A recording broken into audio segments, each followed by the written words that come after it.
Hello and welcome to Avero Live.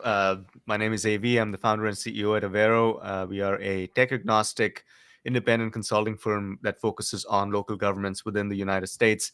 We go live once a week, and this content is available on our YouTube channel, on our podcast, on our website, and everywhere that you can access podcasts from.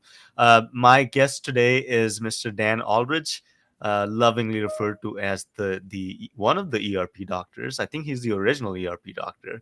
I Uh, am. he's been in the industry for a long, long time and has seen it all. Today, our focus is talking about Dan's experience with NetSuite and Infor, very they're common software systems in the ERP space. They've seen their ups and downs, and they're seeing some resurgence in the government sector. So I'd be curious to know about that from Dan. But Dan, go ahead and introduce yourself. Tell us about you. Sure. So I'm probably about a 25-year plus ERP guy, It's incredible. starting with Baan, which was BAAN, which was the predecessor, one of the predecessors of Infor. And I am working now for a partner of Infor and NetSuite. So I'm qualified to talk about both, by the way. Yeah. And we are called PCG, and our website is pcgservices.com. And so we do a lot of business transformation work, organizational change management, ERP software implementation, project management, all those sorts of things for those two. So it would be NetSuite and with Oracle Cloud Suite. Fantastic. Dan, Infor Cloud Suite. Sorry. Okay. Tell me how you got started in this, because I'm always fascinated by how people. No one grows up wanting to be an ERP consultant. You may have, right? Well, judging by how long I've been doing Yeah. it, you might say that. So I came out of, I was actually working for a government contracting firm here in the DC area. There are a lot of us, we call Beltway bandits. Yeah. And I went to grad school to get my MBA in finance and IT, as it turned out. George Mason, and I graduated in '95, and I got a call from a recruiter with this new Dutch company who had just won Boeing and Carrier and a bunch of other huge accounts at the beginning of ERP. And they said, they're looking for people. So if you can spell it, you probably get a shot to be hired. And I was hired on as a finance consultant at that moment. And of course, Bond's specialty and SAP's specialty and everything in those days was manufacturing. So I started right off at Mercedes and Carrier, and I never got to go to Boeing, but I got to go to a bunch of other really nice companies like Siemens and some really big ones, Mercedes. So that's what I did. I fell in love with it immediately, and I've been doing it ever since. Yeah. Sorry, there was some audio overlap, but go ahead. Apologies. No, that's okay. So, Dan, there's a lot of, like I said in my intro, in the government space, we've seen Infor. We're helping a couple of agencies implement Infor. How are they adopting their solutions to meet the cloud requirements and the movement from on-prem solutions to cloud? I know you mentioned Infor Cloud earlier, but tell us a little bit about the approach there overall. Yeah. So first of all, the major government regulations are FedRAMP. So there's a lot of functionality that they've developed around FedRAMP compliance. A lot of other solutions that they had, like aerospace and defense, were already government compliant with a bunch of regulations. And they also developed what they call the Gov Cloud. So the Gov Cloud is specifically for government, and it is compliant with all of the regulations and things like that. And it runs on Amazon Web Services, which is the biggest and, in my opinion, best cloud platform provider. So, that's an interesting point. Now, you look at Oracle, they're using their own cloud. Is there a distinct advantage in using AWS? Why did you say that they're the best? Yeah, so AWS has that. Well, they have the market presence. Yeah. They have all the technologies that have been in developing the GovCloud, have been compliant with the government regulations from the beginning.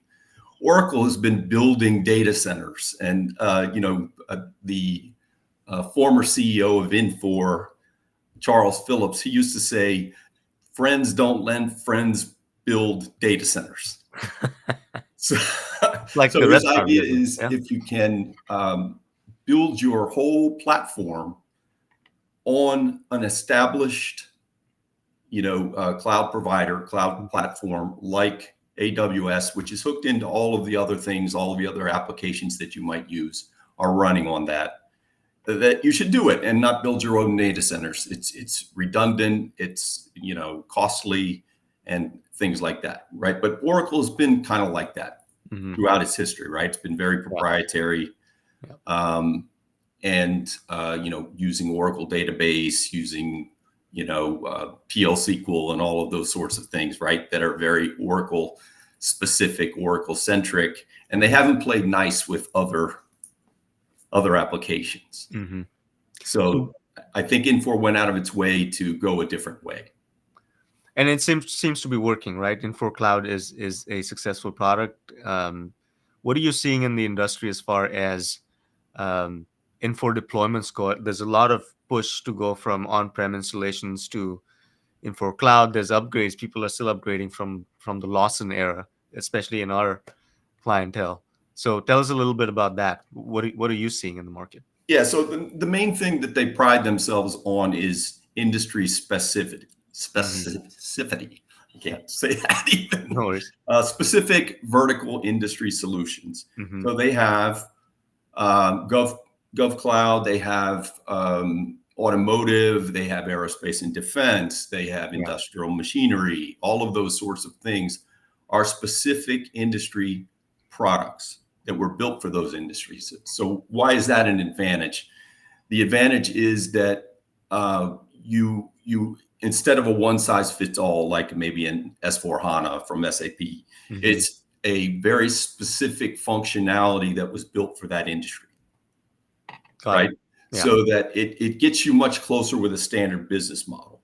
So they deliver standard business models. They're called Infor process catalogs for each specific industry. And it's actually in the software itself when you do business process review, right? You look at as-is processes, you look at to-be processes.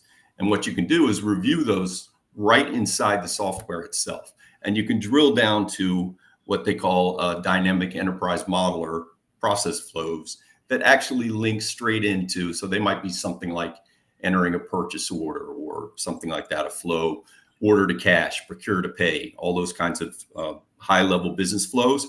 You can actually drill straight into the software from there. That's different. Yes, so it's highly configurable. Not only that, but also it comes built in with specific business processes for different industries.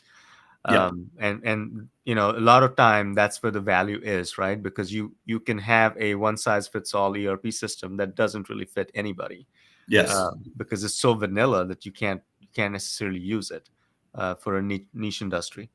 So what are the major trends, Dan, that you're seeing?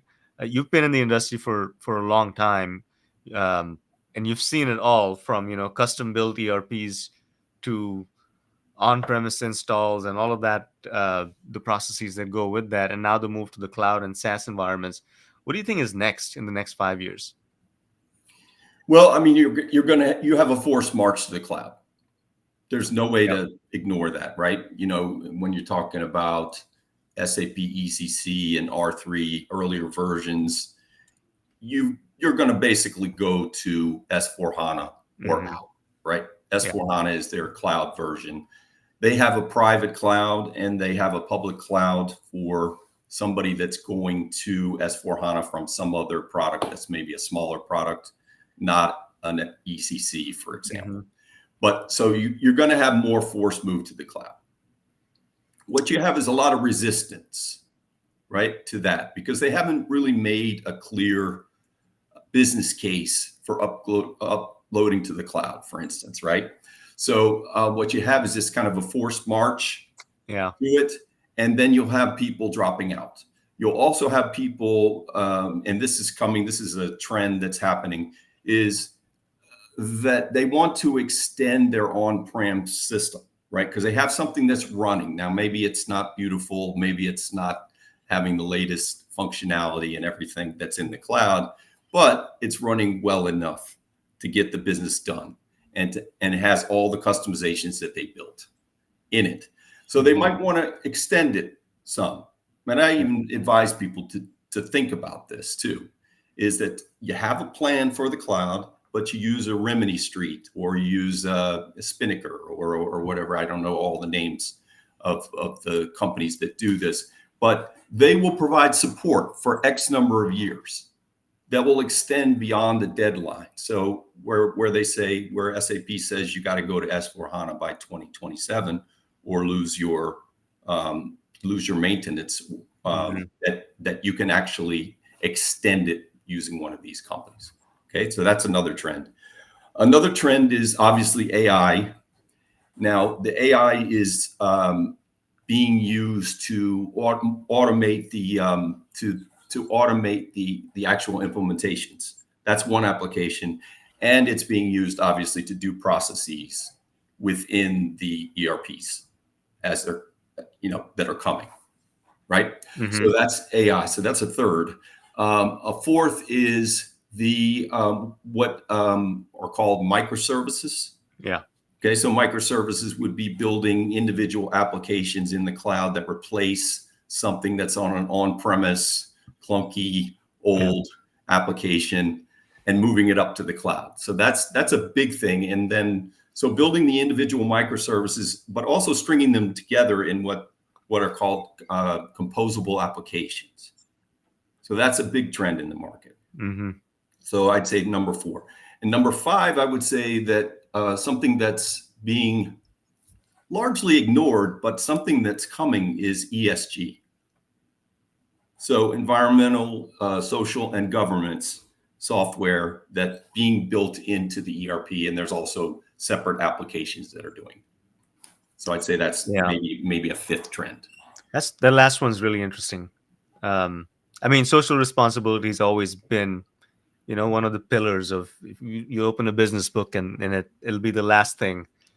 Yeah. Here's the 4 things to take care of, and then corporate social responsibility. It's interesting that tracking of that is beginning to happen in the ERP context, and I'm sure there's some DEI sort of context to that too.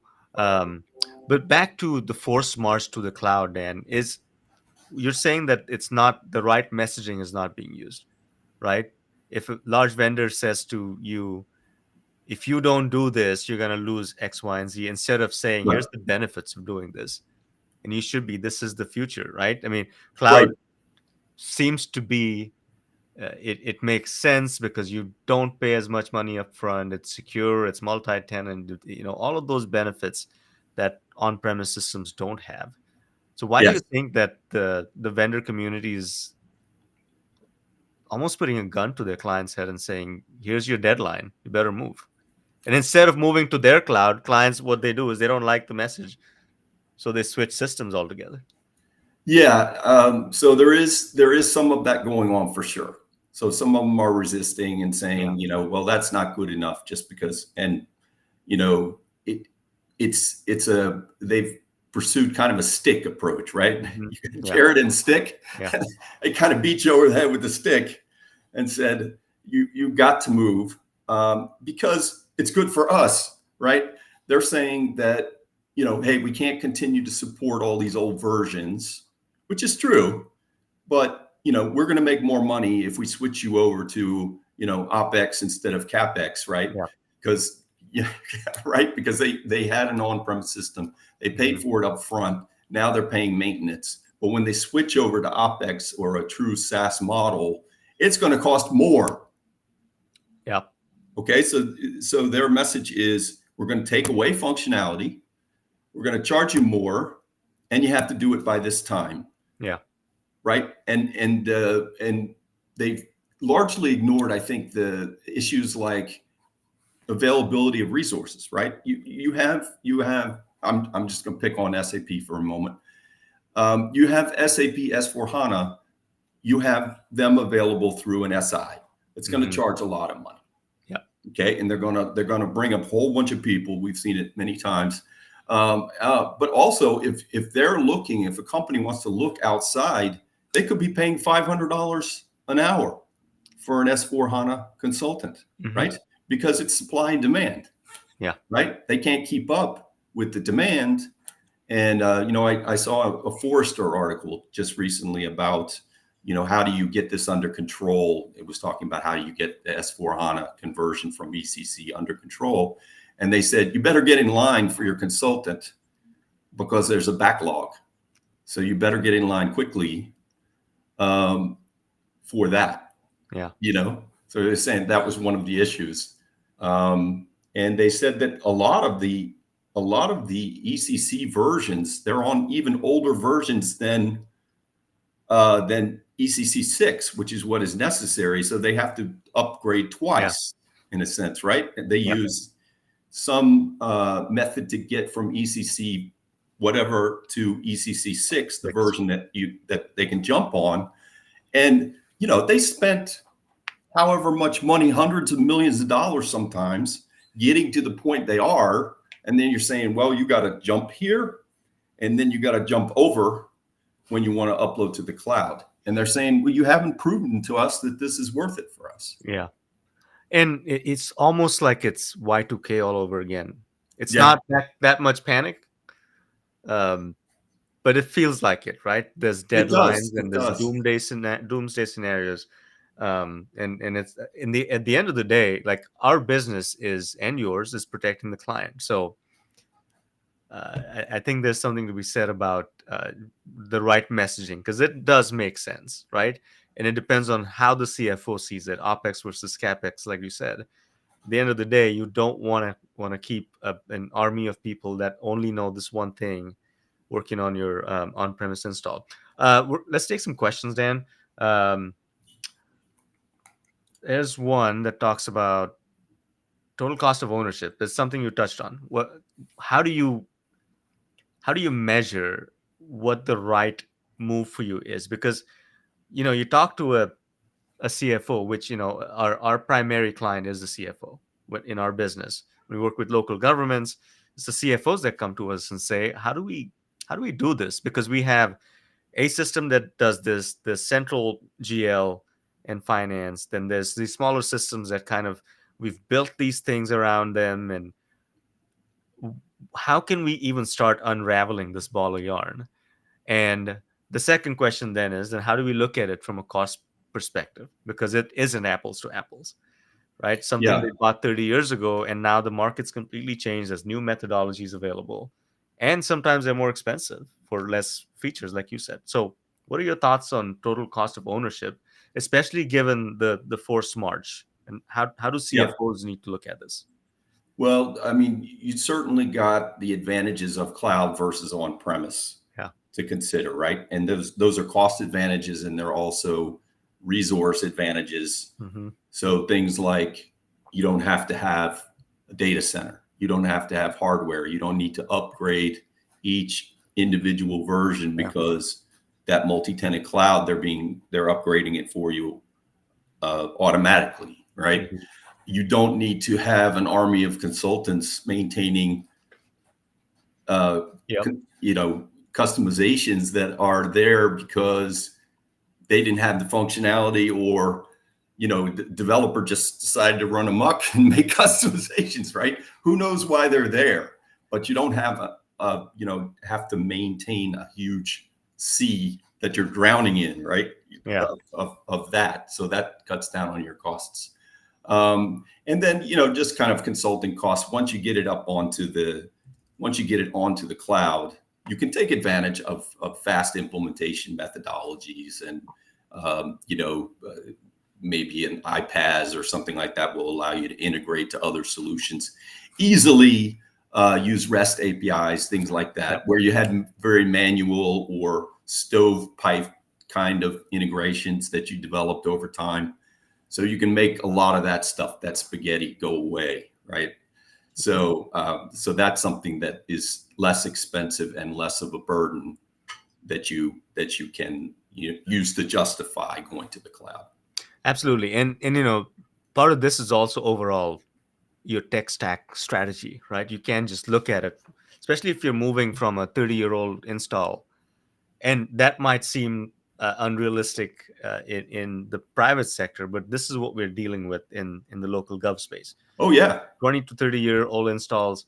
And by the way, we did. There's a video on our channel that talks about total cost of ownership that we'll link down in the comments. But great points. I think it needs to be holistically looked at. It's not just it's never just replacing your ERP if you right. haven't done it in so long. Extension packs, Dan. You talked about extension packs. So Kyler asked, what are the drawbacks of the extension packs? Extension packs, you mean other versions and having to upgrade your customizations? Yeah, I think when that, you go to other versions. And then I would imagine the third parties that say, okay, you're not ready to move to S/4HANA, we'll give you maintenance. How real is that? And is it actually beneficial because you're going away from the mothership, so to speak? To have somebody else like verify and you maintain your customizations for you. I mean, well, it depends on how they've been done in the first place, right? If they customize source code, which a lot of them did in the early days, then you've got a mess that's not handled by extensions, or or adding on separate modules that keep it going, so that are much more easy to upgrade when you go to the cloud or when you migrate to other versions, right? If they've been built with extensibility kind of technology, low code, no code, that sort of thing, right? It's a lot easier to do. So I would say that would be a good strategy to keep the cost down, keep the complexity down on those things. Yeah. So back to our focus on the two products that you're familiar with. Let's talk about Infor specifically. Yep. What challenges do clients face typically when implementing Infor or moving Infor from on-prem or an older install into the cloud? I'd say the primary challenge is resources. Yeah. And that's why we're here. PCG is here as a partner. We have a large, group of consultants that are very experienced. So it's finding those consultants, working with a really good partner. I would say it's because we're dealing with smaller partners generally than the big SIs. I know that Deloitte has an Infor practice, for instance, but not all of the big four. Big Wipro does have a practice actually in Infor. So I'd say there's not as many large partners that are devoted to Infor as it would be for SIs, right? Because what are you going to get out of SIs? You're going to get Oracle or SAP. Take your pick. Yeah. Right. Well, in our world, it's a couple of other names there. Yeah. You got Deltek. Yeah. You got Deltek, and there's a few others. Yeah. Yeah. And then NetSuite. I know your company also does NetSuite. So tell us about that practice and how that's looking, because there's always, not always, but there can be confusion, right? There's Oracle, Fusion, there's NetSuite. Yep. How are they tackling the market, and what are you seeing? So on the enterprise side, we don't run into NetSuite as much, right? NetSuite is a small, medium business play. Yeah. So that's the way we divide it, really. We go with enterprise Infor for enterprise with Cloud Suite, and then we go for SMB with NetSuite. So NetSuite is the cloud platform, has been there since 1998, right? That was Larry Ellison hedging his bets, and fortunately he did, because he took them back over later because they were very successful. And even now you see the ratings, like I just saw the Nucleus Research ratings for SMBs, and NetSuite is still top right. So it's still number one. Yeah. So I think that NetSuite is a very good choice. Obviously, well, we do it, so I'm biased, but I think that they have a very good technology, cloud technology. I think Oracle Fusion Cloud is a little bit, it's very expensive. It's only done by SIs and large partners, to my knowledge. And it's a different strategy, right? I mean, NetSuite is the SMB cloud package. And although they utilize some tools, it's definitely a different market. It's a completely different market. Yeah, and a good comment here by Kyler. We just released a top 10 list in the gov space, local government, and Infor and NetSuite both feature on that. NetSuite specifically because they've just started a local government practice, so they have a arm of the business that chases nothing but the clients that we tend to chase, and they have a pretty unique take on the market. So, like, they're going after it not just from a city county perspective and in their target area, but they're also about to enter the public safety market, which is very good for the market because there's very few companies that do records management and CAD AVL, and Oracle NetSuite is about to enter that market pretty heavily. So go check out that top 10 list, which we'll keep updating as we go along. I will. I'll share it. Yeah, no, it's out there, and obviously it's our list.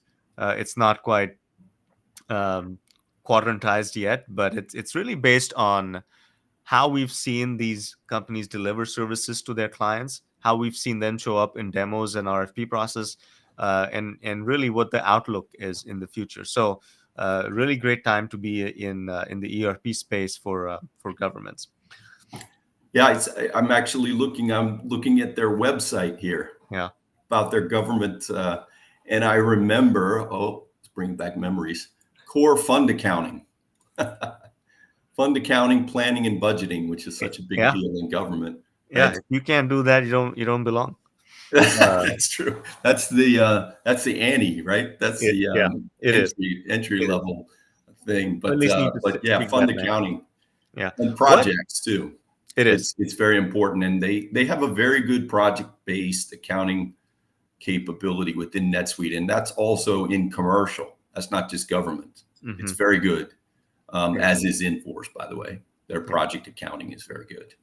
How do these two systems integrate with third parties? Do they have open APIs and platforms? How are they integrating with things that are not Infor or not NetSuite? So I'm not as familiar with NetSuite on that side. Infor is very open. They have what they call the operating service, or the OS, which is a lot of things. It is I mentioned the integration platform as a service, iPaaS. Actually, the iPaaS itself for Infor is the only ERP system, and I posted this the other day. It's the only ERP system that is in the iPaaS upper right, the leader matrix for Nucleus Research. Wow. There's no other. They're all iPaaS vendors for that. So I think it's very impressive. Inside of the OS, they also have the REST APIs for communication, for integration with other, so they can even bring in a third party like an SAP or whatever into the fold of the iPaaS. They have the AI in there. They have the RPA, robotic process automation, in there. And they have some really nice use cases. If you look on the YouTube channel, they have AI for like doing a product mix. They have RPA for integrating on invoices and matching and approving invoices against POs and things like that. So they got some really nice use cases and people using it already, because not everybody's using the AI yet. But it's all under this thing they call the OS. But the connectivity is really, really good. As a matter of fact, they kind of recommend that you get the OS installed first, and that way you can develop workflows and things like that, even with non-Infor applications. Yeah, that's pretty slick, because Very slick. there's a lot of buzz about best of breed. Yeah. Right. And there's debate about, can one thing do it all, or do we need to go best of breed and buy specific systems that do really well for us or our industry or a specific niche? So iPaaS and that OS that you talked about is kind of helping towards that vision where, especially in government, in local government, it's Yep. not very specialized, but every government agency thinks that they're Unique. especially unique. And sometimes they are, right? And then you also have situations where you have, for example, in Tennessee, if you're a uh, publicly owned utility that is buying power from the Tennessee Valley Authority, there's specific requirements for reporting and how you manage your utility that Yep.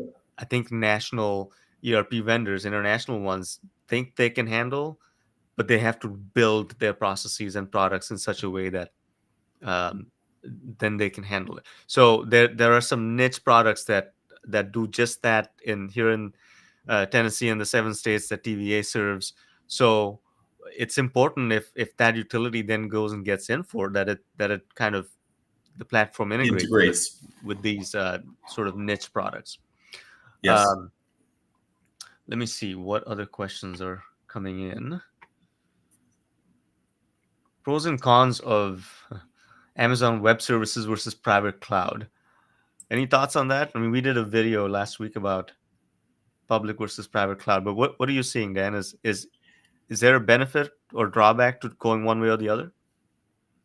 I mean, you can go private cloud, right? Yeah. You have to build your own integrations, and any system that has to be integrated in there is going to have to be built, right? Mm-hmm. So the biggest advantage would be pretty much all applications can run on that platform. Yeah. I mean, you've got platforms that are very good, like Google has a very good cloud platform, but it doesn't run all the applications that AWS does, right? Because it's the big gorilla, and and everybody wants to integrate with it. So I would say that's the huge advantage over private cloud. You just have to build everything with private cloud, Mm-hmm. and why not take advantage of things that exist? There's even things like I don't know whether it's called Zapier or Zapier. I can't remember which, but it had, well, let's call it Zapier. Yeah. Zapier has pre-built integrations to virtually everything that's out there, right? So if you have a solution that's on AWS cloud and you have Zapier to integrate to it, no matter where it is, you can integrate with it. Yeah. So that's phenomenal. So you see things like the standard connectors that can do things like, bring in an opportunity from CRM, because a lot of people have Salesforce, right? Even in government. Mm-hmm. And if you want to bring an opportunity and make a sales order out of it and push it into the ERP, well, there's standard connectors for that. So this is a great question, and it's a perception one, right? Infor is considered heavy manufacturing. And I know it's not necessarily true, because we are implementing Infor at a couple of government agencies. One is a utility, one is a school district. And we're seeing more Infor proposals and applications to RFPs that we put out. How would you counter this perception about Infor? I would counter it by saying government is one of the vertical industries that Infor supports. Manufacturing is another. Yeah. So it's just, in a way, it's just another vertical industry that it supports. So I'm looking at the web page right now, and it says industries, public sector, state and local government. And it has a whole list of things. It says community organizations, local agencies, K through 12 school districts, And it's FedRAMP and NIST cloud-based. So that's the Gov Cloud that I was talking about, is FedRAMP and NIST compliant. I don't know what NIST is, but I know FedRAMP. Well, it's the national, I think, hang on, let me jog my, it's the National Institute of Standards and Technologies. Okay. We use that framework for doing cybersecurity assessments a lot. So it's a CSEC framework. Okay. Got it. Yeah. So I would say, basically that it's another vertical industry that Infor supports, and with a specific product built for state and local governments. So if you're a state and local government agency or bureau, then it probably should work for you. So much of this, Dan, is a game of perception, right? You talk about SAP. Like, let's just talk about Infor and NetSuite. Infor is thought about as heavy manufacturing. NetSuite is thought about as being too small for us, and in some cases, maybe. SAP's got their own perception battles. Tyler Tech does, Oracle does, and I think it comes down to having the right sort of, I'm gonna make a plug for our services, ours and yours. It comes down to the consultants that can help clients sort of cut through the noise, because you're not going to rely just on the marketing from the vendors. Right. So our profession has the unique responsibility of understanding the nuances between these systems and these vendors, and dispelling the myths. We should do a Mythbusters episode. That would be a good one. Yeah, let's do it. But no, I think it's a marketing challenge for these firms, and of course they use it against each other, and it's fun. So I like being in the independent space. You are too, somewhat. Somewhat. But it's a fascinating time to be in the industry. What would you say to people that are looking to break into ERP consulting? And I want you to talk about consulting as a profession too, because it's not for everybody. Yeah, so I would say, definitely you should learn the business aspects of a business first. So for me, that was getting my MBA, because I was an economics undergrad, so didn't have a lot of business experience. I went out and had a couple jobs and worked for a government contractor. So I understood a little bit about consulting, but mostly what I was doing is writing proposals all day, right? So that didn't really prepare me.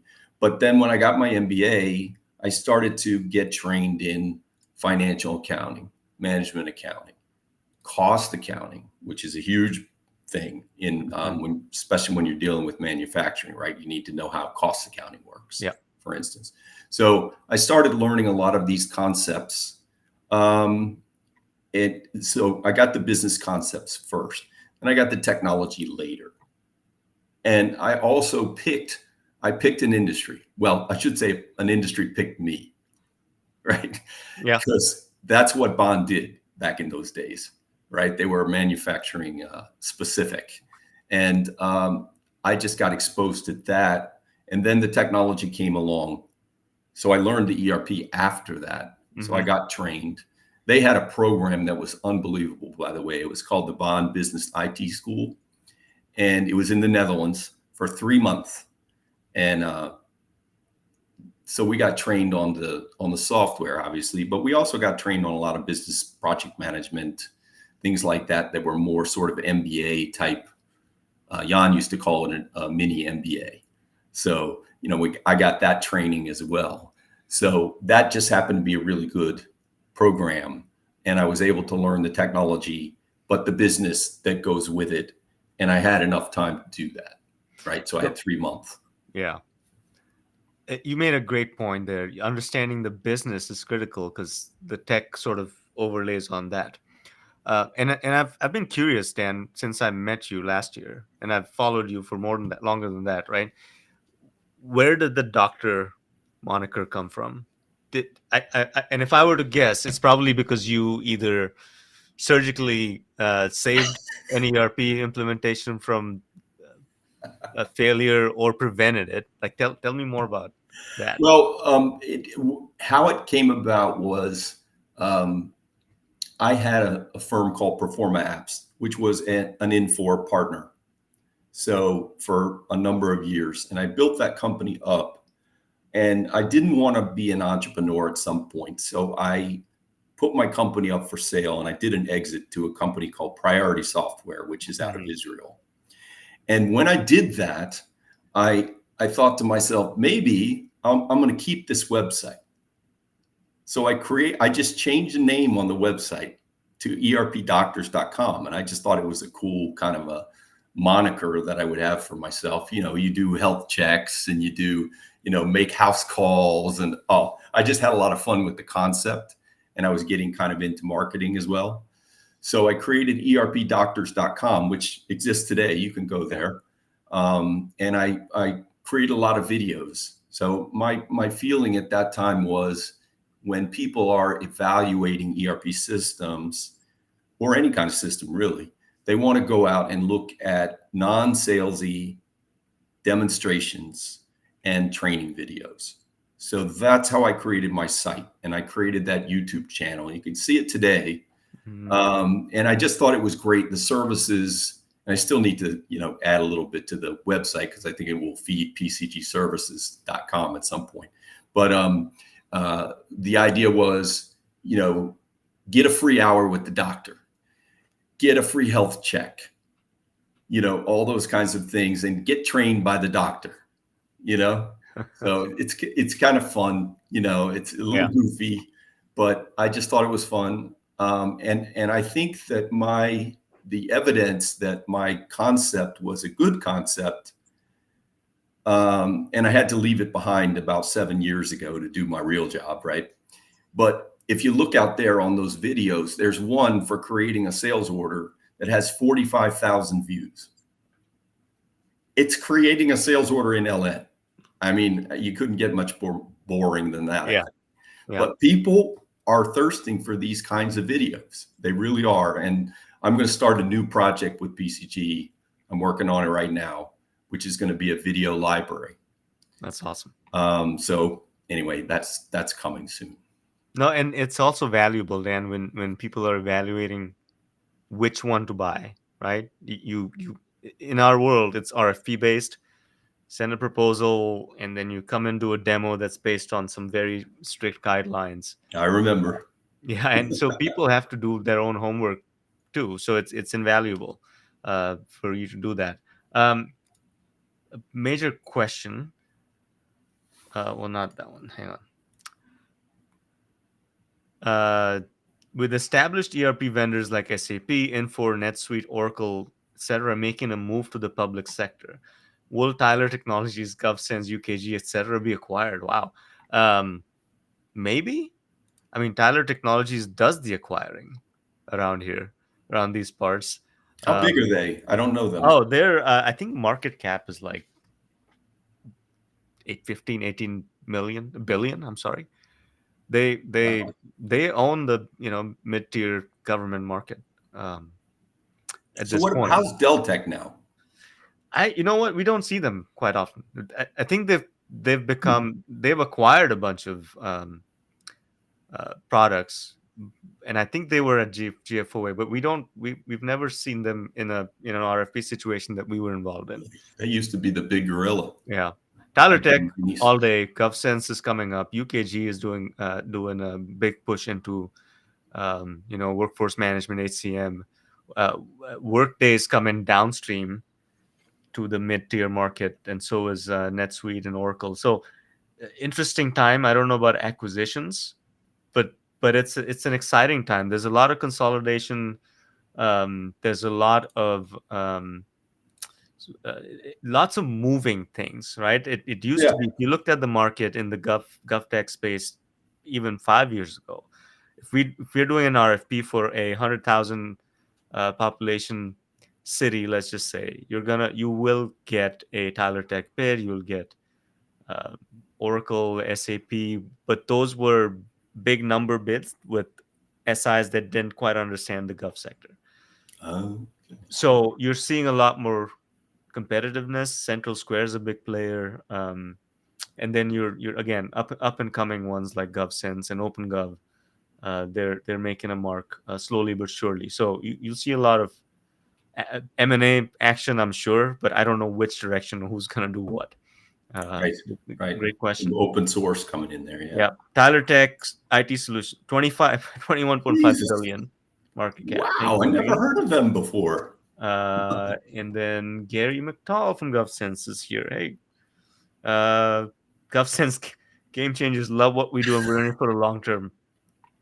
I love that. Again, this is great for our clients, the competition, because for the longest time there's been a sense, and you've been in government somewhat, like things move slow, they move, don't move, they're not on the bleeding edge, and that is good for them because they're the stewards of public money, but also at the same time being taken advantage of by vendors that don't have any competition. Where are you going to go?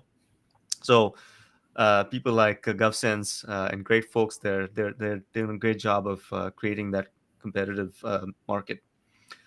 Dan, any parting thoughts? Because I think we're out of questions. Hang on, there's one more that I wanted to take, and then I'll open it up. Lexi says, is it a good idea to use a company that provides support maintenance for a software that is going out of maintenance, not necessarily service?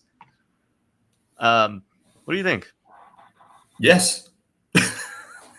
It is a good idea because you may not be ready, right? Short answer, yes. Yeah. I mean, something that will extend it where you don't have to make the decision to go to cloud right this second, and you can build things like microservices on top. It's a way, it's an interim way. And actually, it's a long-term play too, to build microservices, because they don't go away. Yeah. They will stay there, and then the underlying software, whatever it is, or the sessions or whatever, it will stay there, and it will be available even after you go to the cloud. You just have to re-architect that microservice, right? Because it can still be there in the cloud. And it's an opportunity really to get your other things, like your processes, like your thinking about automation. If you're in manufacturing, for instance, a lot of things like smart factory, a lot of things like in Industry 4.0 kinds of techniques, hooking up your machines to your ERP, those things like that can be done in the short term while you're planning your on-prem to cloud ERP migration strategy. Yeah, and that brings me to, we did another recent release of ours was did a video called, is the IT guy traditionally, what used to be the IT guy, are they still relevant? I think they're very relevant. In a different light, right? Because these microservices don't go away, and there's a huge part that even if you've outsourced the maintenance of those, there's a huge part that the CIO and their team play in-house to make sure that they don't break. And that you can rely on these very critical services that, again, it feels like you're putting all of your eggs in the same basket with a product that's gone out of maintenance, and you have a third party now, you're relying on them to manage these very critical services for you. But the IT organization in the client organization still plays a huge role. What do you think? Oh yeah, absolutely. I mean, it changes a little bit. It could be extensions instead of customizations, for instance, no core modifications in the code or something like that, changing source code anymore. It's maintenance of extensions.